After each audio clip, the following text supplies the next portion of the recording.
आज माँ बाप बूढ़े हो जाए हम उन्हें बोझ समझने लगते हैं। माँ बाप जब तक जिंदा होते हम उनसे बात नहीं करते। जब उनकी चारपाई घर से उठ जाती है तब हमें एहसास होता है कि आज कितना बड़ा साया मेरे सर से चला गया, आज कितनी बड़ी सपोर्ट मेरे घर से चली गई। अगर माँ बाप जिंदा हैं तो उनकी कद्र कर लो, माँ बाप हयात हैं तो उनकी खिदमत कर लो। जिस दिन माँ बाप का साया सर से उठ गया उस दिन दुआ के लिए तलाश करते फिरोगे, कोई सच्चे दिल से दुआ देने वाला नसीब नहीं होगा। मैंने तो यही पढ़ा है, इमाम हसन फरमाते हैं लौलल उलमाउ लसारन नासु मिसलल बहाइम। अगर आलिम ना होते तो कौम जानवरों की तरह हो जाती। अगर आलिम ना होते लौलल उलमाउ लसारन नासु मिसलल बहाइम, अगर आलिम ना होते तो कौम जानवरों की तरह हो जाती। नमाज में कितने फर्ज हैं ये कौन बताएगा? ये आलिम ही तो बताएगा। रोजा किससे टूटता है और किससे नहीं टूटता है ये आलिम ही तो बताएगा। ज़कात किस पर फर्ज है और किस पर फर्ज नहीं है ये कौन बताएगा? ये आलिम ही तो बताएगा। मुस्तहिक़ ज़कात कौन है ये कौन बताएगा? ये आलिम ही तो बताएगा। किसी ने कह दिया अब हज अमेरिका में होता है, मक्के में नहीं होता है, तो कोई दलील है तुम्हारे पास? कुरान से कौन दलील देगा? वलिल्लाहि अलन नास हिज्जुल बैति मन इस्तता इलैहि सबीला।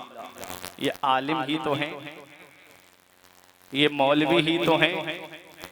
बच्चा पैदा हो तो कान में अजान देता है मौलवी, जब जवान होता है निकाह होता है तो निकाह पढ़ाता है मौलवी, जब इंतकाल हो जाए तो नमाज जनाजा पढ़ाता है मौलवी। तुम्हारे पैदा होने से लेके मरने तक की जरूरत है मौलवी, और सिर्फ मरने तक की जरूरत नहीं है, उसके बाद की भी जरूरत है मौलवी। तीजे की फातिहा में आता है मौलवी, 40वें की फातिहा में आता है मौलवी, बरसी में आता है मौलवी। तो ये उलमा है, ये उलमा है। अल्लामा जलालुद्दीन सयूती अलैहि रहमा एक हदीस उबादा नकल करते हुए फरमाते हैं मन नजरा इला बजहिल आलिम नजरा, जिसने आलिम के चेहरे की तरफ मोहब्बत से देखा, खलक़ल्लाहु तआला मिन तिलकन नजरती मलका, अल्लाह तबारक व तआला उस मोहब्बत नजर की वजह से एक फरिश्ते को पैदा फरमाता है। यस्तगफिरु लहू इला यौमिल क़यामा, जो आलिम के चेहरे की तरफ मोहब्बत से देखने वाले के लिए बख्शिश और मग़फ़िरत की दुआ करता रहता है क़यामत तक। तो कितनी बड़ी शख्सियतें मिंबर नूर पे तशरीफ फरमा है। मदरसा चलाना आसान नहीं होता, बहुत सारी जिम्मेदारियां होती हैं। आपके घर में 4 बच्चे और 2 मियाँ बीवी हो तो आपको सोचने पे मजबूर हो जाते हो कभी कभी कि कहाँ से इनके लिए खाने के लिए लेकर आऊं, कहाँ से इतना इंतजाम करूं। इनसे पूछो, बाज मदरसे में 100 बच्चे, किसी में 150 बच्चे, किसी में 200 बच्चे, बीमार हैं वो भी देखना है, उनकी ज़रूरतें हैं वो भी देखना है। कितनी बड़ी जिम्मेदारियां उठाते हैं ये उलमाए किराम। उसके बाद हमारी कौम कहती है मौलवी काम ही क्या कर रहे हैं। अपनी ज़हनियत बदलो, अपनी सोच बदलो, काम करने वालों की कद्र करो, कान भरने वालों की नहीं। काम करने वालों की कद्र करो, कान भरने वालों की नहीं। यही पैगाम बिलग्राम शरीफ की सरजमीन से सरकार रईसुल अस्किया देते हैं। यही पैगाम जामिया अशरफिया मुबारकपुर के बानी सरकार हाफिज मिल्लत देते हैं कि जमी के ऊपर काम, जमी के नीचे आराम। आज दुनिया का जब हम जायजा लेते हैं तो ये बात रोजे रोशन की तरह आया है। इल्ला माशाअल्लाह मैं सबको नहीं कहता कि आज बाप अगर दुनिया से चला जाए तो बेटा अपने बाप को भूल जाता है, और बेटा दुनिया से चला जाए तो बाप 1-2 साल में भूल जाता है। भाई दुनिया से चला जाए तो भाई भाई की कब्र को भूल जाता है। रिश्तेदार दुनिया से चला जाए तो रिश्तेदार रिश्तेदार की कब्र को भूल जाते हैं। पड़ोसी दुनिया से चला जाए तो पड़ोसी पड़ोसी की कब्र को भूल जाते हैं। लेकिन आप जरा जिस शख्सियत की का फैजान लेने के लिए यहाँ पर हाजिर आए हो पीराने पीर रोशन ज़मीर, जिनके ताल्लुक से सिर्फ एक वाक़या आपने सुना, एक करामत आपने सुनी, और गौसे आजम की करामतों के बारे में ये मुत्तफ़िक़ा फैसला है कि गौसे आजम की करामतें हद्द तवातुर को पहुँच गई, कोई उनको गिन नहीं सकता। सरकार गौसे आजम सर से पैर तक करामत बनके तशरीफ लाए हैं। अब जरा सुनिएगा, 470 में पैदा हुए, 91 साल की आपकी उम्र शरीफ हुई, 561 में इस दुनिया से तशरीफ ले गए। 470 इश्क जिसका अदद निकला, इश्क के अदद 470 आप जोड़ लीजिएगा, ऐन के 70। जो तावीज़ लिखने वाले उलमाए किराम हैं वो अच्छे से जानते होंगे, इल्मुल आदाद में उनको महारत है, मैं तो अभी इस काम से थोड़ा दूर हूँ। सुनिएगा, इश्क ऐन के अदद 70, शीन के अदद 300, कितने हुए 370, और काफ के अदद 100, कितने हुए 470। और आपने 91 साल की उम्र शरीफ पाई, जिसका अदद है कमाल। अब कमाल के अदद आप देखिएगा, काफ के 20, लाम के 30, अलिफ का 1, मीम के 40।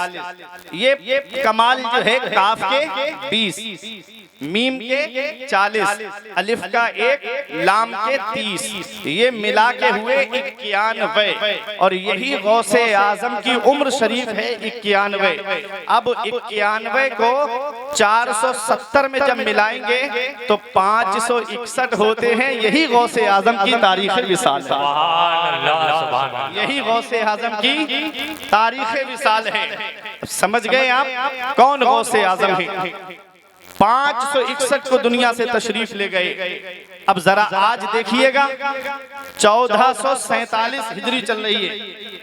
अब इसको आप देखें कितने साल हो गए गौसे आजम को पर्दा किए हुए, सरकार गरीब नवाज को पर्दा किए हुए कितने साल हो गए, साबिर पाक को पर्दा किए हुए कितने साल हो गए, वारिस पाक को पर्दा किए हुए कितने साल हो गए, मखदूम अशरफ जहांगीर सिमनानी को पर्दा किए हुए कितने साल हो गए, आला हजरत को पर्दा किए हुए कितने साल हो गए, सरकार मुफ्ती आजम को पर्दा किए हुए कितने साल हो गए। आज दुनिया का हाल यह है, 1-2 साल में आदमी अपने अजीज की कब्र को भूल जाता है। लेकिन क्या वजह है कि आज तक हम गौसे आजम को नहीं भूले, आज तक हम गरीब नवाज को नहीं भूले, आज तक हम वारिस पाक को नहीं भूले, आज तक हम फातिह बिलग्राम को नहीं भूले, आज तक हम मीर अब्दुल वाहिद बिलग्रामी को नहीं भूले, आज तक हम आला हजरत को नहीं भूले, आज तक हम मुफ्ती आजम को नहीं भूले, आज तक हम हाफिज मिल्लत को नहीं भूले। तो सुनो, मैंने जिस आयत करीमा की तिलावत की, अल्लाह कुरान में फरमाता है जो लोगों को नफा पहुंचाता है, जो लोगों को फायदा पहुंचाता है, वो जमीन में ठहरा रहता है, वो जमीन में बाकी रहता है। गौसे आजम ने नफा पहुंचाया, लोग उनको याद कर रहे हैं। गरीब नवाज ने नफा पहुंचाया, लोग गरीब नवाज को याद कर रहे हैं। मखदूम पाक ने नफा पहुंचाया, लोग मखदूम पाक को याद कर रहे हैं। आला हजरत ने नफा पहुंचाया, लोग आला हजरत को याद कर रहे हैं। सरकार मुफ्ती आजम ने नफा पहुंचाया, लोग मुफ्ती आजम को याद कर रहे हैं। ऐ मेरे अजीजों, सरकार गौसे आजम ने कैसे नफा पहुंचाया है? मेरे आका फरमाते हैं, खैरुन्नास मन यनफउन्नास, लोगों में बेहतर वो है जो दूसरों को नफा पहुंचाए, जो दूसरों को फायदा पहुंचाए। इस फायदा पहुंचाने के कई तरीके होते हैं। कभी तदरीस के जरिए भी फायदा पहुंचाया जाता है, कभी तसनीफ के जरिए भी फायदा पहुंचाया जाता है, कभी तकरीर के जरिए भी फायदा पहुंचाया जाता है। सरकार गौसे आजम की जिंदगी को जब हम देखते हैं, आपने 18 साल तक कस्बा जीलान के पूर्व जवार में तालीम हासिल की। उसके बाद अपनी वालिदा के पास आए, कहते हैं अम्मी इजाजत दे दो, तुम्हारा बेटा मजीद हुसूल इल्म के लिए बगदाद जाना चाहता है। सरकार गौसे आजम की वालिदा ये नहीं कहती बेटा तुम तो मादरजाद वली हो, बेटा बेटा तुम तो पैदाइशी वली हो, बेटा तुम्हें इल्म हासिल करने की क्या जरूरत है, तुम्हें पढ़ने की क्या जरूरत है। ऐ मेरे अजीजों, ये गौसे आजम की वालिदा हैं जो मदरसा पढ़ने के लिए भेज रही हैं, जो मजीद हुसूल इल्म हासिल करने, मजीद हुसूल इल्म के लिए बगदाद भेज रही हैं। सरकार गौसे आजम की वालिदा ने कहा, मेरे लाल अगर किसी और काम के लिए इजाजत मांगता तो मैं तुझे नहीं देती, तूने इजाजत मांगी है तो नाना की शरीयत को हासिल करने की मांगी है, नाना के दीन को हासिल करने की मांगी है। माँ की उम्र 78 साल है, गौसे आजम की उम्र 18 साल है। जरा दिल पे हाथ रख के सोचो तारा खुर्द वालों कि जब माँ बाप बूढ़े हो जाएं तो उन्हें औलाद की सपोर्ट की कितनी जरूरत होती है, औलाद के सहारे की कितनी जरूरत होती है, औलाद की सपोर्ट की उनको कितनी जरूरत होती है। आज वो बेटा क्या जाने जिसे मोबाइल चलाने से फुर्सत नहीं मिलती, जिसे व्हाट्सएप देखने से फुर्सत नहीं मिलती, जिसे यूट्यूब चलाने से फुर्सत नहीं मिलती, जिसे इंस्टा पे तस्वीरें देखने से फुर्सत नहीं मिलती, उसे क्या मालूम कि मेरे माँ बाप ने कैसी परेशानियां उठा करके मेरी परवरिश की है, उसे क्या पता कि उसके माँ बाप ने कितनी दिक्कतें उठा करके उसकी परवरिश की है। ऐ मेरे अजीजों, हर चीज गूगल पे नहीं मिलेगी, हर चीज सोशल मीडिया पे नहीं मिलेगी, हर चीज तुमको यूट्यूब पे नहीं मिलेगी। कुछ जिंदगी जीने के तरीके माँ बाप के पास बैठने से मिलते हैं। आज माँ बाप बूढ़े हो जाए हम उन्हें बोझ समझने लगते हैं, माँ बाप जब तक जिंदा होते हम उनसे बात नहीं करते, जब उनकी चारपाई घर से उठ जाती है तब हमें एहसास होता है कि आज कितना बड़ा साया मेरे सर से चला गया, आज कितनी बड़ी सपोर्ट मेरे घर से चली गई। अगर माँ बाप जिंदा हैं तो उनकी कद्र कर लो, माँ बाप हयात हैं तो उनकी खिदमत कर लो। जिस दिन माँ बाप का साया सर से उठ गया उस दिन दुआ के लिए तलाश करते फिरोगे, कोई सच्चे दिल से दुआ देने वाला नसीब नहीं होगा।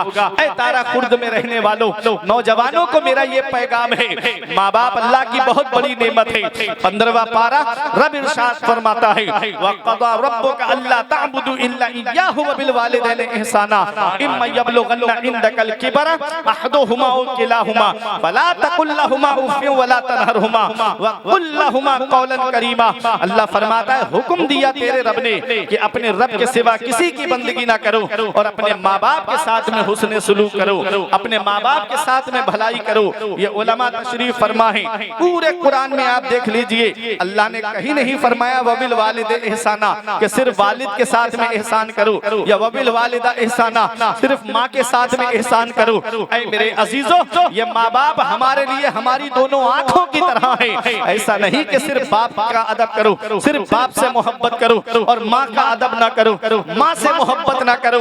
वो तो और शायर साहब है, अपना अपना तखय्युल जिन्होंने पेश किया है, कहा कि किसी को घर मिला हिस्से में या कोई दुकान आई, मैं घर में सबसे छोटा था, मेरे हिस्से में माँ आई, बाप हिस्से में क्यों नहीं आया, वो तो हमको नहीं मालूम क्या नजरिया था उनका। लेकिन यहाँ पहुँच के एक बात हम आपको बताना चाहते हैं कि हमारे माँ बाप हमारी दोनों आंखों की तरह है। जैसे दूसरा गुंबदे खजरा नहीं है, जैसे दूसरा खाना काबा नहीं है, ऐसे ही दूसरे माँ बाप नहीं है। माँ बाप जिंदा है तो उनकी कद्र कर लो। इस वक्त के बारे में तो सोचा भी न था, बेटों से बुढ़ापे में हुई खत्म रसाई, घर बार तो बांट लिए, शौक से फुरकान, हिस्से में किसी के मगर माँ नहीं आई। वक्त ठुकरा देगा, एक दिन मेरी सारी कुर्बानियां दामने उम्मीद में फकत नाकामियां रह जाएंगी। शादियों के बाद तो बेटे अलग हो जाएंगे, बाप के हाथों में फकत बैसाखियां रह जाएंगी। बुढ़ापा क्या, जवानी क्या, ये बचपन बांट लेते हैं,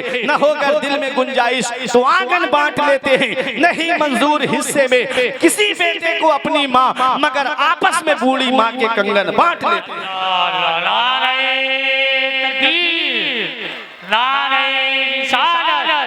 ईद मिलादुन नबी, जश्न गौसुल वला, वलवाए अहले सुन्नत, अल्लामा फुरकान रज़ा मंजरी साहब किबला। ये माँ बाप हमारे बुजुर्गों ने कहा, बाप आंगन में लगे हुए पेड़ की तरह है।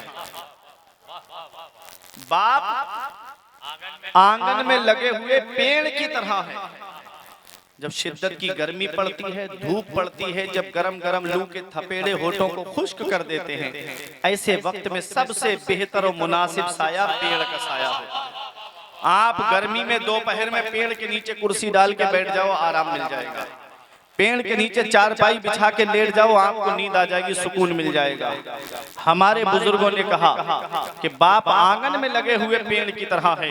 तारा खुर्द वालों, पेड़ के पत्ते दोपहर में तोड़ के देखना, ऊपर से गर्म होते हैं, नीचे बैठने वाले को छांव देते हैं, नीचे बैठने वाले को सुकून देते हैं। ये बाप है जो सारी परेशानियां अपने ऊपर ले लेता है, लेकिन अपनी औलाद तक परेशानी पहुंचने नहीं देता, अपनी औलाद तक परेशानी पहुंचने नहीं देता।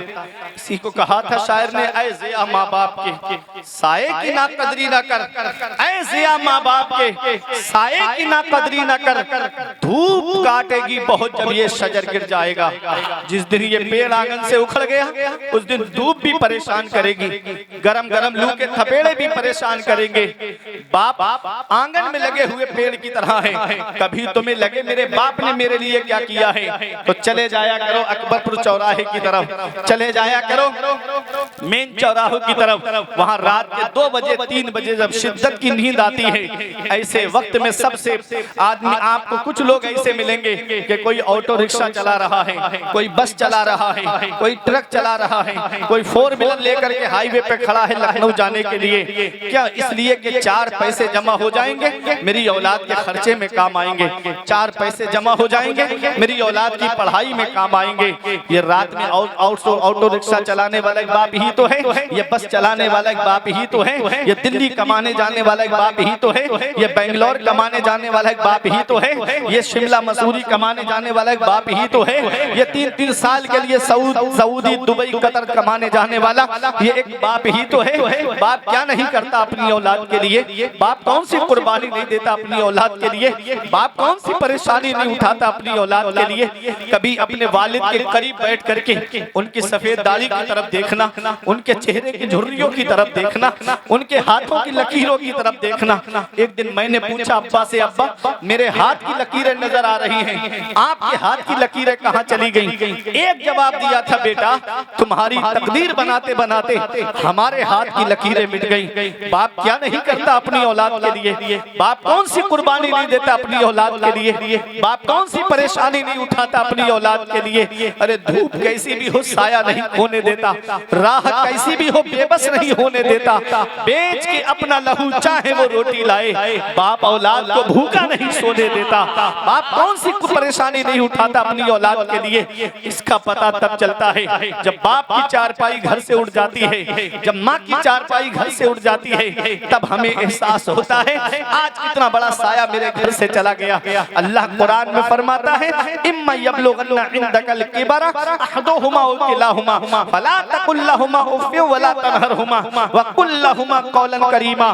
जब वो दोनों बुढ़ापे को पहुंच जाएं या उनमें का कोई एक बुढ़ापे को पहुंच जाए, अल्लाह का कुरान कहता है फला तकुल लहुमा उफ़, तो उन्हें उफ़ भी नहीं कहना है, ना उन्हें डांटना है, ना उन्हें झिड़कना है।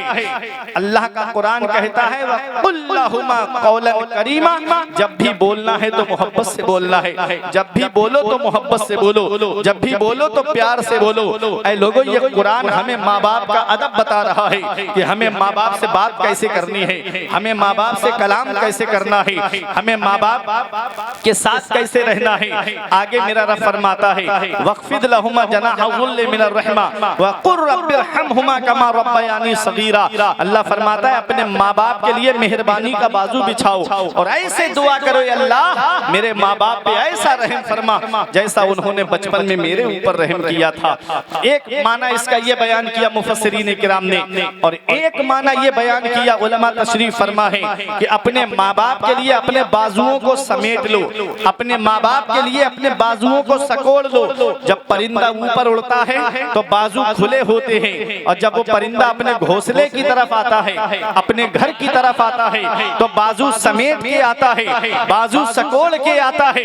मतलब क्या है? मतलब ये है कि तुम डॉक्टर होगे तो घर के बाहर होगे, तुम इंजीनियर होगे तो घर के बाहर होगे, तुम प्रोफेसर होगे तो घर के बाहर होगे, तुम IAS होगे तो घर के बाहर होगे, तुम IPS होगे तो घर के बाहर होगे। अरे तुम बुलंद डिग्री हासिल किए हुए होगे तो घर के बाहर होगे। जब घर के अंदर आओ तो डॉक्टरी का नशा लेकर मत आना, इंजीनियरिंग का तुर्रा लेकर मत आना। जब माँ बाप के सामने आओ तो उनका बेटा बनकर आना, उनका लख्ते जिगर बनकर आना, उनका नूरे नजर बनकर। नारे